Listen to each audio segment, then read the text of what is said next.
7절 우리 또 한번 읽겠습니다. 20장 7절 다 같이 읽겠습니다. 시작.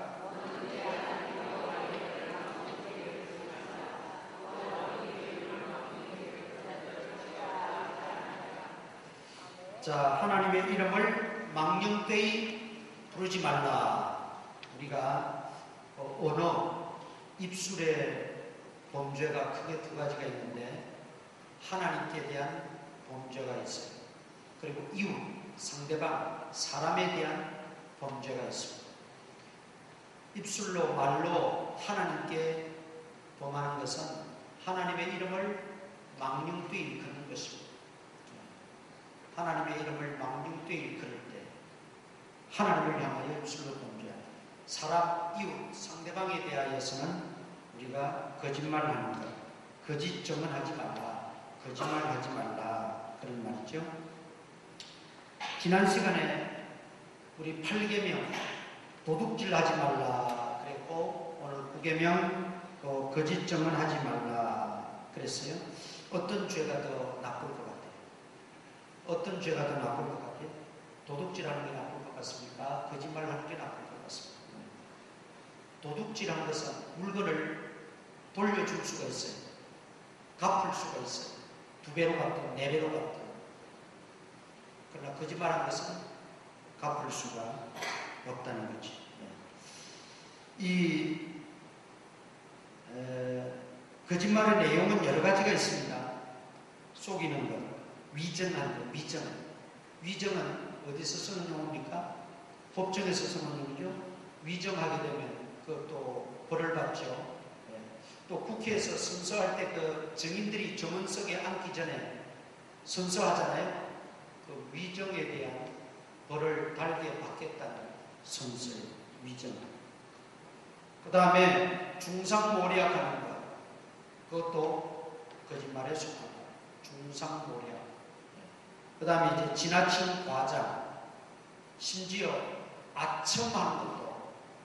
아첨한다는 것은 상대방의 귀를 즐겁게 하고 상대방을 즐겁게 하기 위해서 우리가 좋은 말하고 아첨하잖아요. 덕담이라는 게 있고 아첨이라는 게 있죠. 그 아첨은 자칫 거기에 지나치면 거짓말이 될 수가 있습니다. 현상적이지 않은 것, 실제적인 게 아닌 것을 첨가해서 이야기하는 것.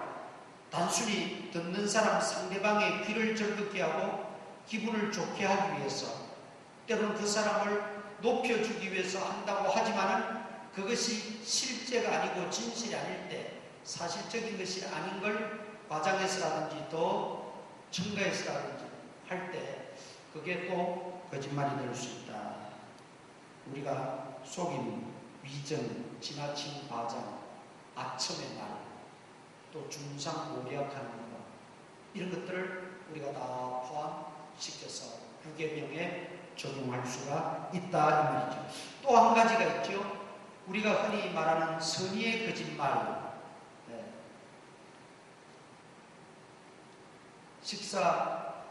특히 식사 관계에 있어서 그냥 상대방을 어렵게 하지 않기 위해서 밥 먹었습니다. 우리가 흔히 안 먹고도 밥 먹었습니다. 근데 그것도 선의의 거짓말이죠. 그러나 이 선의의 거짓말도 어쨌든 거짓말은 거짓말이라는 거죠. 그 선의의 거짓말을 하지 않기 위해서는 아예 안 먹었다고 이야기하든지 아니면 먹지 않아도 괜찮습니다 라고 하든지 아니면 그 전에 빵이라도 하나 먹고 가서 먹고 왔습니다. 그러면 거짓말이야 되죠. 그러니까 길은 우리가 얼마든지 사실은 있는데 그냥 쉽게 생각하니까 선의의 거짓말은 괜찮다라고 생각하는 것 때문에 사실은 괜찮은 게 아니고 선의의 거짓말도 결국 뭐라고요? 거짓말이다. 우리가 그런 것들도 벗어날 수 있는 지혜를 구해야 되고 또 지혜로운 행동이 필요하다. 이게 이제 소위 말하는 상황윤리로 또 발전을 하는데 상황윤리 여기에 숨어 있는 걸 뻔히 아는데 내가 말하면 이 사람은 죽습니다. 추기견 사람들에 의해서 잡혀서 죽게 됩니다. 여기 숨어 있는 것을 아는데 못 봤느냐 물을 때에 우리가 그 생명을 살리기 위해서 선의의 거짓말은 허용이 된다. 그게 이제 소위 말해서 상황윤리라는 거죠. 그 윤리, 그 기준이 상황에 따라서 이렇게 될 수도 있고 저렇게 될 수도 있다. 그것이 남을 해치는 일이고 남을 해치지 않는 일이고 또 남에게 피해를 입히지 않는 일이고 또 남의 생명을 구하는 일이라면 상황윤리가 허용돼야 된다. 그렇게 말하는 게 상황윤리죠. 네. 사실 말하면 그 사람이 잡혀가서 죽을 수도 있는 거잖아요. 물론 죽을 수도 있고 안 죽을 수도 있는 거예요. 심한 고문을 겪고 고통을 겪을 수 있고 죽을 수도 있고 그렇지 않을 수도 있고 그거는 사실은 모르는 거죠. 그러나 우리가 일반적으로 생각해서 잡혀가면 반드시 고통을 당하고 심지어 목숨까지도 위태롭다라고 할 때 누구든지 쉽게 여기 있습니다 라고 바른 말을 하기가 몹시도 힘들죠. 그때는 거짓말을 해도 된다라고 이야기하는 것이 상황윤리라는 거예요. 상황윤리. 그러나 선의의 거짓말이든 상황윤리적인 차원이든 거짓말은 어쨌든 거짓말이죠. 그 순간이라도 우리 믿는 사람들은 하나님께 지혜를 구해요. 하나님 피할 길을 주시든지 아니면 지혜롭게 넘어갈 수 있는 지혜로운 말을 주시든지 아니면 내가 바른 말을 해서 잡혀가더라도 그 사람이 해를 입지 않게 하나님이 막아주시든지. 그 6.25 때 그런 일들이 실제로 많이 있었다고 해요. 실제로 자기 집에 도망가서 숨어있는데 말을 할 수도 없고 안 할 수도 없고 그래서 그 성도가 기도했대요. 하나님 이걸 어떻게 하면 좋습니까?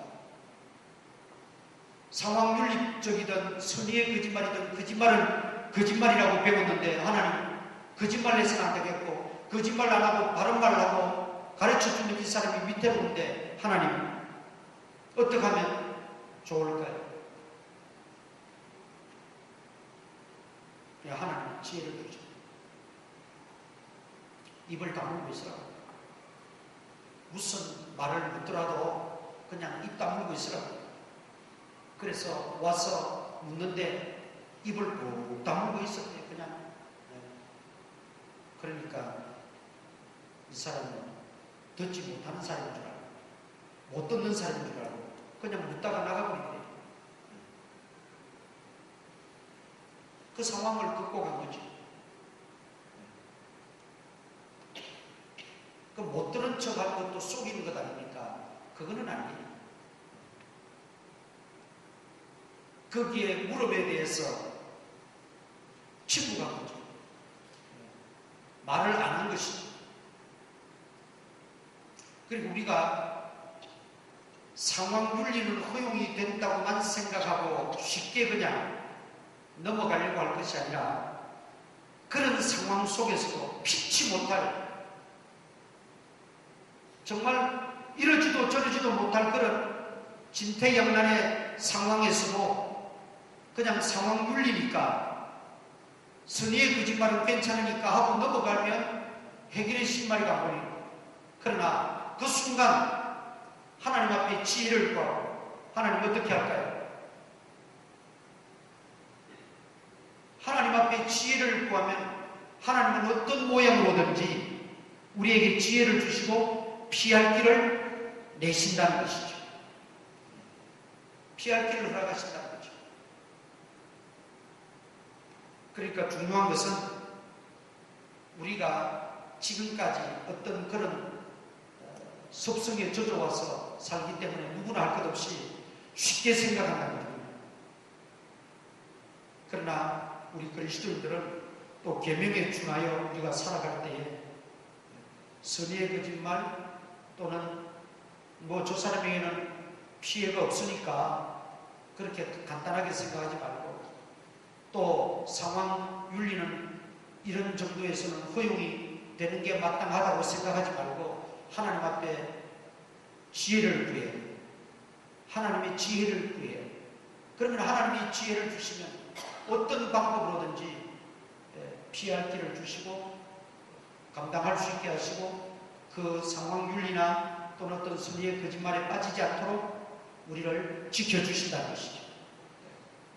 그 순간 하나님 앞에 눈을 뜨고서라도 기도하고 도와달라고 성령의 지혜, 성령의 도우심을 달라고 우리가 그 순간만이라도 기도해야 된다는 것입니다.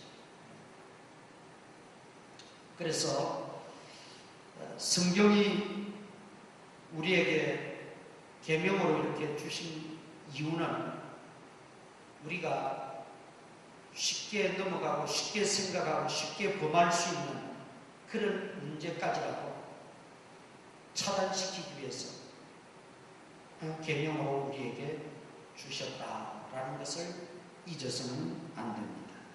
그러면 왜 이런 거짓 증거하게 되는가? 근본적으로는 마귀의 속성입니다. 마귀는 거짓의 뭐라 그랬어요? 마귀는 거짓의 압이라 그랬어요. 거짓의 압이. 네. 그래서 이런 마귀에 속지 않도록 우리가 항상 깨어 있어야 됩니다. 두 번째, 거짓 증거는 악이기 때문입니다. 악한 의도, 악한 생각. 우리 마음에 쌓은 것이 무엇이냐에 따라서 그것이 표출되어진다 그랬죠? 네. 더러운 것으로 가득 차 있으면 입만 열면 엄담패서, 욕설로 가득 채워져 있으면 입만 열면 욕이 나오는 거죠. 그러니까 악의, 악한 의도, 악한 생각, 이걸 악이라고 했는데 성경의 모든 악의와 함께 버리고 그랬어요. 우리는 이 모든 악한 생각을 버려야 됩니다. 그 다음 허영심,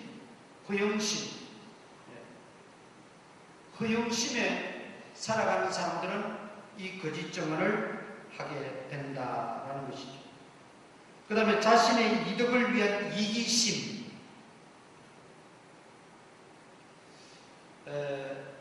사무엘하 1장에 보면 지난 우리 신약교회 때 말씀드렸는데 사울왕과 그의 세 아들은 전쟁터에서 죽었어요. 특히 사울왕은 자결했습니다. 내가 이방인의 손에 죽기를 싫다. 자기 부하에게 죽이라고 했을 때 감히 왕을 죽일 수 없으니까 결국 자기가 자기 칼로 자결했지요. 그런데 전쟁이 다 끝나고 어느 날 다윗에게 아말렉 청년이 하나 찾아왔어요. 그리고 사울이 가지고 있던 그 몇 가지 액세서리들 가지고 찾아왔어요. 그러면서 사울 왕이 죽었습니다. 다윗에게 보고를 해요. 이 아말렉 청년은 보고를 하면서 이제 왕이 가지고 있던 몇 가지를 이렇게 제시해 줬죠. 그러니까 다윗이 볼 때에 왕이 틀림없었어요. 근데 왕이 어떻게 죽었느냐 물으니까 이 아말렉 청년이 자기가 죽이지 않고서도 내가 죽였습니다. 그렇게 이야기를 해요. 왜 그 이야기를 하느냐면 다윗과 사울과의 관계를 잘 알거든요. 그래서 사울이 죽었다는 소식을 전하면 다윗이 굉장히 좋아할 줄 알았거든요. 기뻐할 줄 알았거든요. 거기에다가 자신이 죽였다고 하면 자신에게 어떤 큰 상급을 줄 줄 알았던 거죠. 원수같이 지내던 사이였습니다. 사울과 다윗이. 물론 다윗은 원수라고 생각 안 했어요. 사울이 다윗에 대해서 원수라고 생각했던 거죠. 그리고 다윗은 사울 왕 때문에 얼마나 도망쳐 다녔습니까? 10수년을 집을 떠나고 부모를 떠나서 외롭게 그렇게 도망치면서 살아가는 힘겨운 하루하루를 살아가는 그런 형편이었어요. 그러니 사울 왕이 죽었다는 이야기를 들으면 얼마나 기쁘겠어요. 얼마나 좋겠어요. 그리고 사울 왕을 죽인 사람에게 큰 상급을 내리지 않겠어요. 그렇게 기대를 가지고 이 아말렉 청년은 거짓말한 거죠. 자기 어떤 이득을 위해서, 자기 이기심에 의해서 거짓말한 거죠. 그런데 다윗은 정반대의 모습을 나타냈죠. 여호와의 기름 부음 받은 자를 손댔다고 해서 이 아말렉 청년을 그 자리에서 죽여버립니다. 그러니까 자기 그 허영심과 또 자기 어떤 그 조그마한 이익을 위해서 거짓말을 했다가 죽고 마는 이런 불상사를 이 아말렉 청년이 겪게 되었다는 말이죠. 그러니까 자신의 이득을 위한 이기심에서 자기 조금 이익 보려고 유익을 얻으려고 하는 거짓점도 우리는 멀리해야 합니다. 허영심에 들떠서. 그래서 옛날 자기 집에 금송아지 한 마리 없는 집들 없잖아요. 다 금송아지 하나씩 다 그냥 두고 사는 것처럼 그거 다 허영심, 악한 의도, 악한 생각 이런 것들 다 버려야 된다는 것입니다. 그리고 에베소서 우리 4장 찾아보겠습니다. 에베소서 4장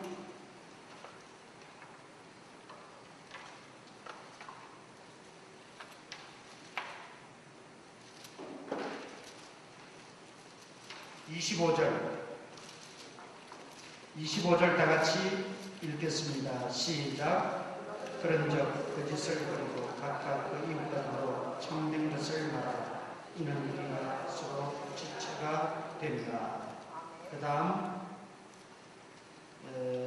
여기 29절도 내용은 좀 다르지만 보겠습니다. 시작. 물어 들어온 말은 너희 밖에 돌리지 말라. 오직 덕을 쓰고 수 있는 대로 선한 말을 하여 듣는 자들에게 은혜를 끼치게 하라. 자, 25절에서는 거짓말을 버리고 이웃과 더불어 참된 것을 말하라.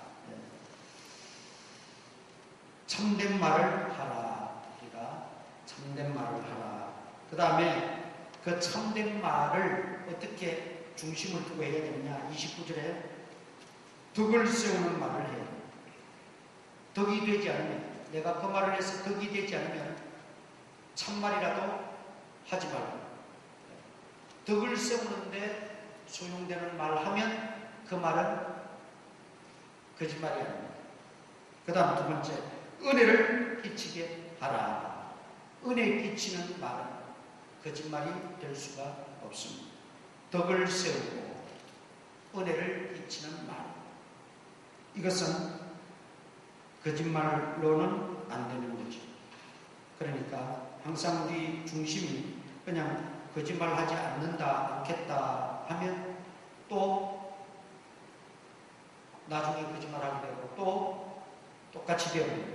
그러나 덕을 세우는 말을 하겠다, 선한 말을 하겠다, 듣는 사람에게 은혜 끼치는 말을 하겠다, 그 중심이 되면 우리는 거짓말에서 벗어날 수 있다는 것이죠. 그 다음 잠언 10장 19절.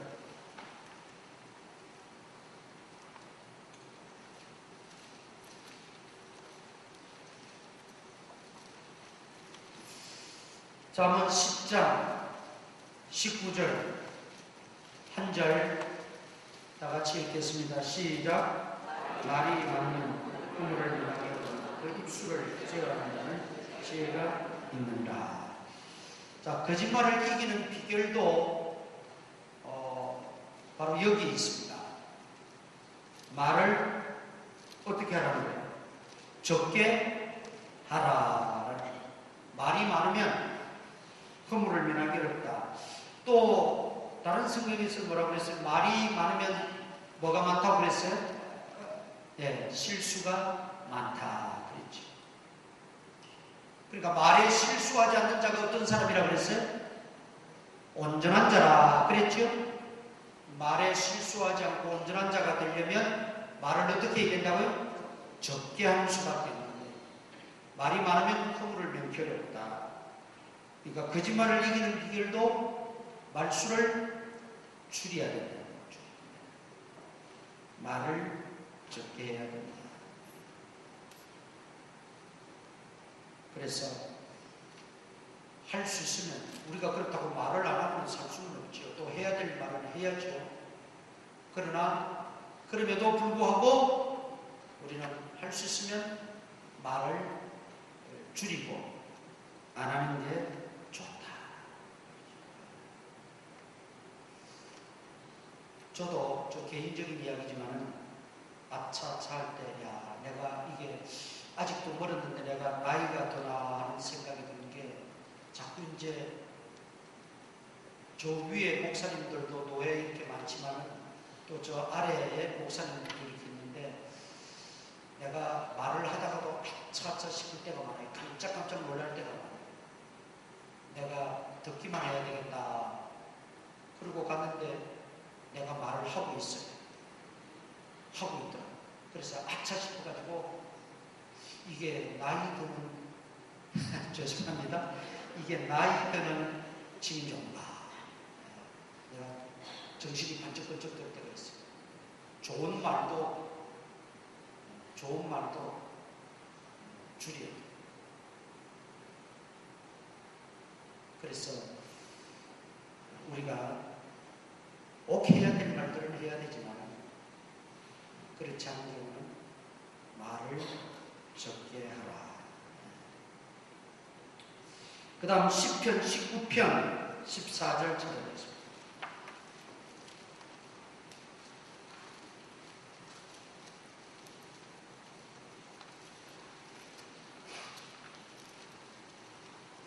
시편 19편 14절 다 같이 읽겠습니다. 시작. 나의 반석이시여 나의 구속자의 신이여 내 입의 말과 마음의 묵상이 주님 앞에 연락되기를 원하나이다. 내 입의 말과 우리 말이 하나님 앞에 연락되어야 돼요. 연락된다는 것은 하나님이 기뻐 받으신다. 하나님이 기뻐하시는 말이 돼요. 주님께 하나님께 연락되는 말만 하는데 우리가 거짓말이 있을 수가 없죠. 그 다음에 우리가 거짓말을 이기는 비결은 자기 일에 충실하고 남의 일에 간섭하지 말아야 돼요. 자기 일에만 충실하고 남의 일에 자꾸 간섭하다 보면 안 돼요. 나의 인격, 내 행동, 나의 상태, 나의 믿음에만 관심을 두어야 돼요. 남에게 자꾸 관심을 두다 보면 이런 말 저런 말이 많아지게 되고 그 말이 많아지면 실수하게 되고 그 말에 여러 가지 파장이 커지게 됩니다. 그래서 자기 일에 충실하고 남의 일에는 간섭하지 말자. 그 다음 내가 확인하기까지는 남에 대한 어떤 말도 믿어서는 안 된다. 왜냐하면 상대방이 나에게 전해주는 말을 예를 들어서 거짓말을 전해주었다. 그러면 그 사람의 말을 믿고 나도 또 다른 사람에게 그 말 그대로 들은 대로 전했다. 그러면 1차적인 책임이 있지만 나도 역시 책임이 있는 겁니다. 왜? 내가 사리분별을 하지 않고 전달했기 때문에. 이해가 됩니까? 나는 거짓말한 게 아니다. 나는 들은 대로 이야기했다. 그 말은 안 통해. 그거는 사람들끼리는 이해할 수 있어도 하나님 앞에서는 그건 통하지 않아요. 하나님은 너희가 무슨 말을 하든지 그 말을 내가 다 기억한다고 그랬어요. 그 무슨 말이라고 하는 말은 그게 뭐 예배를 두는 게 아니에요. 내가 그걸 듣고 전했든 내가 지어서 내서 전했든. 그래서 우리가 그것조차도 조심하려면 내가 정확하게 확인되기 전까지는 입을 다물어야 돼요. 뭐 듣는 거야. 저 사람이 나한테 들려주니까 내가 어떡하겠어. 뭐 그 자리에서 막 귀를 막고 듣지 않겠다 하지 말라 뭐 그렇게까지는 못하잖아. 그 사람이 들려줄 거는 들려줄 수 있어도 그것이 사실인지 진실인지 잘 분별해서 말하는 건 내 책임이에요. 나는 그저 들은 대로 이야기했다. 그거는 잘못됩니다. 하나님 앞에서는 안 된다. 그리고 우리가 신중해야 된다는 거죠. 그 다음 사실보다는 진실을 추구해야 된다. 사실보다는 진실을 추구해야 된다. 이 말이 중요해요. 우리가 이 부분이 약하고 이 부분에 쏟고 이 부분에 있어서 우리가 거짓증언을 많이 할 수가 있어요. 특히 미디어, 방송, 언론 여기에 일하는 사람들은 여기에 굉장히 속기 쉽습니다. 왜? 분초를 다투가면서 특종을 잡아야 되니까 그저 드러난 사실 가지고만 터뜨리고 방송합니다. 그럼 나중에 지나놓고 보면 내용이 그런 게 아니야. 이런 일들이 굉장히 많아요. 우리 실생활에서도 마찬가지입니다. 그래서 사실도 중요하지만 진실을 보아야 된다는 것입니다. 진실을 보아야 된다.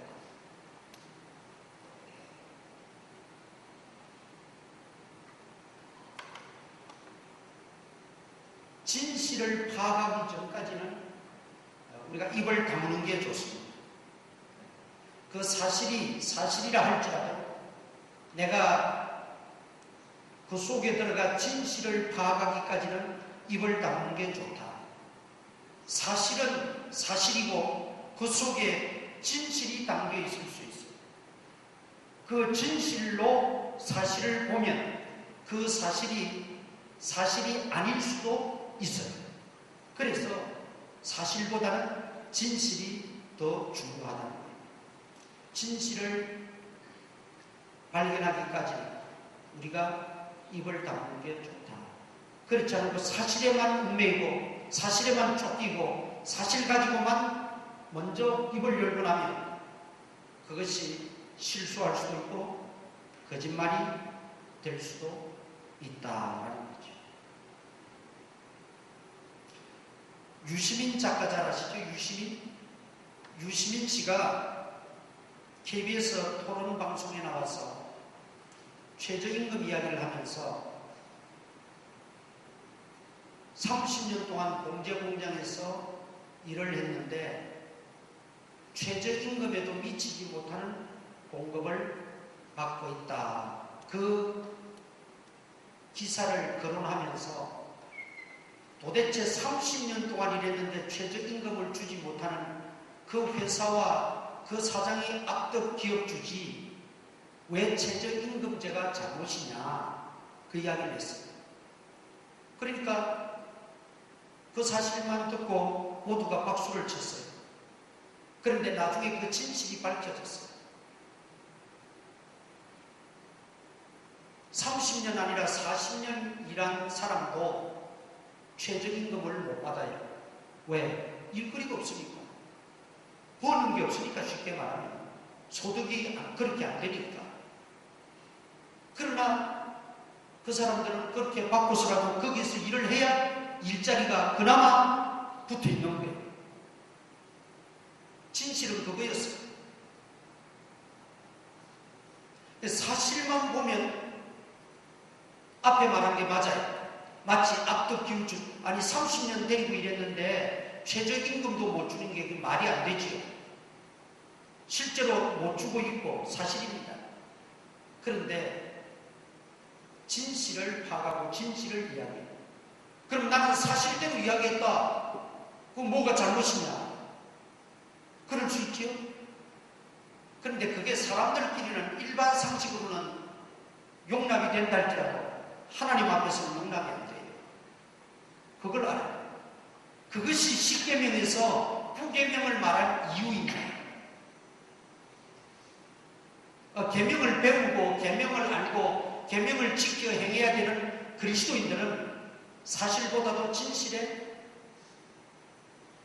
따라야 됩니다. 우리가 진실을 다 모를 수도 있어요. 어떻게 우리가 뭐 다 알 수 있겠어요? 그럼 나는 그 진실을 모르고 사실만을 이야기했습니다. 내 책임이 없습니다. 하나님께는 안 통한다니까요. 그래서 성경은 누차 강조하는 게 뭐예요? 차라리 진실을 모르면 입을 다물어야 돼요. 입을 다무는 게 내게도 유익하고 모두에게 유익한 것입니다.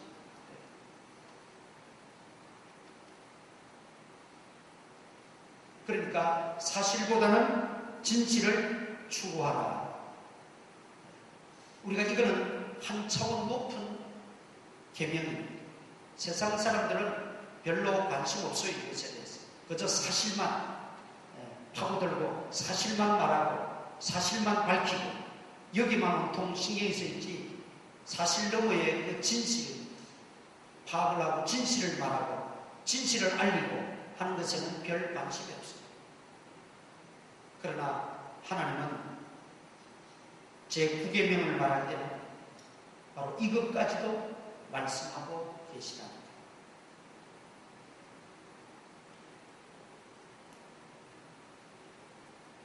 이런 부분을 우리가 적용하자면 뭐 한도 끝도 없습니다. 어쨌든 사실 그것도 중요하지만 사실보다는 진실을 추구하자고 하는 이 큰 맥락을 가지고 여러분들이 여러분의 삶 속에서 잘 적용을 해야 돼요. 적용을. 성경이 구체적으로 이것저것까지 다 말할 수는 없어요. 우리 삶 속에서 일어나는 여러 가지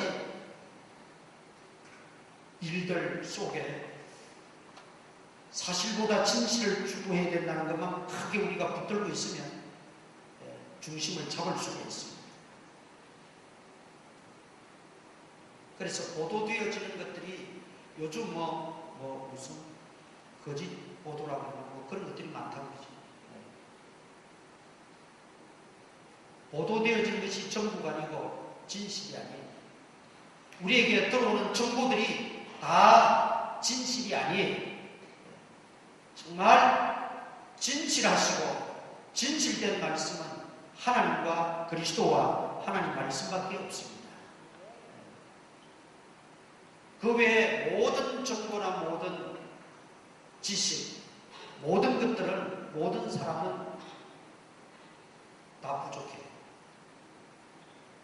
그럼 거기에 우리가 현혹되거나 넘어지거나 휩쓸려 버리면 똑같아지니까 우리가 바른 중심을 가지고 있어야 돼요. 바른 중심을 우리가 분명히 가지고 있어야 됩니다.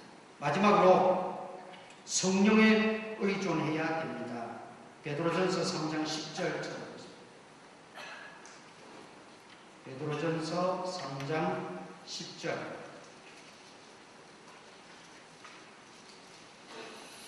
다 같이 읽겠습니다. 베드로전서 3장 10절 시작. 생명을 사랑하고 좋은 날 보기를 원하는 자는 혀를 금하여 악한 말을 그치며 그 입술로 거짓을 말하지 말고. 성령님을 의지하지 않으면 우리가 우리 입술을 제어할 수가 없습니다. 이사야 6장에 보면 이사야가 거룩하신 하나님을 뵙게 됩니다. 거룩하다. 그 거룩하신 하나님, 천사들에 의해서 호의를 받으며 그 영광의 보좌에 계신 거룩하신 하나님, 거룩하다는 말로 표현할 수 없는 거룩하다 세 번을 외치지요. 그 하나님을 뵙고 나니 나는 어떤 존재라 그랬어요? 나는 무엇이 부정한 자로다? 입술이 부정한 자로다 그랬어요. 거룩하신 하나님 만나고 보니, 거룩하신 하나님을 배우고 보니 가장 먼저 나타나고 드러나는 게 뭐냐? 내 입술이 부정한 자로다. 그렇게 고백해요. 입술이 부족합니다. 그러니까 우리가 성령에 의지하지 않는다. 성령의 도우심을 받지 않는다. 늘 성령 충만해서 살지 않으면 우리도 쉽게 물들어요. 그래서 오늘 제 9계명을 말씀드렸습니다.